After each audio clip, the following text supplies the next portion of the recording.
Sering terjadi banjir saat hujan. Warga Simpang 4 Padat Karya memblokir jalan karena sudah 4 tahun pemerintah cuek dalam mengatasi masalah banjir.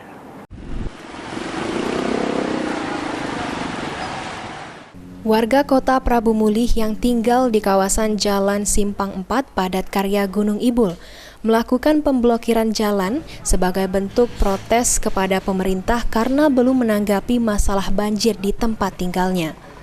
Pemblokiran jalan ini menyebabkan kemacetan karena warga menutup akses jalan dengan tanah. Menurut salah satu warga mengatakan, aksi ini terpaksa dilakukan karena warga yang tinggal di kawasan Simpang 4 Padat Karya setiap hujan kebanjiran selama 4 tahun terakhir ini.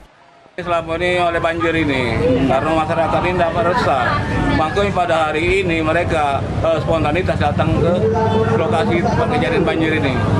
Karena selama ini tidak dipedulikan, mereka sudah mengajukan proposal berapa kali sampai 4 kali, bahkan ke DPR, audiensi dan ke pemerintah kota. Maka ternyata tidak ada tanggapan. Maka pada hari ini mereka ini spontanitas datang ke lokasi tersebut.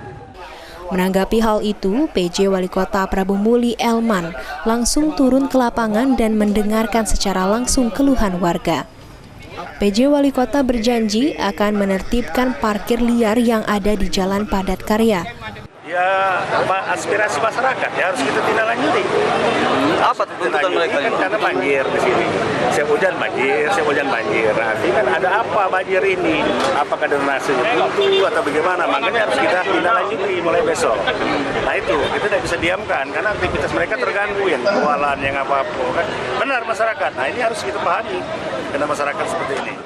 Warga berharap dengan adanya aksi ini, pemerintah Kota Prabu Mulih akan segera menindaklanjuti Jalan Padat Karya yang sering banjir pada waktu hujan. Anggi Perkasa, PAL TV.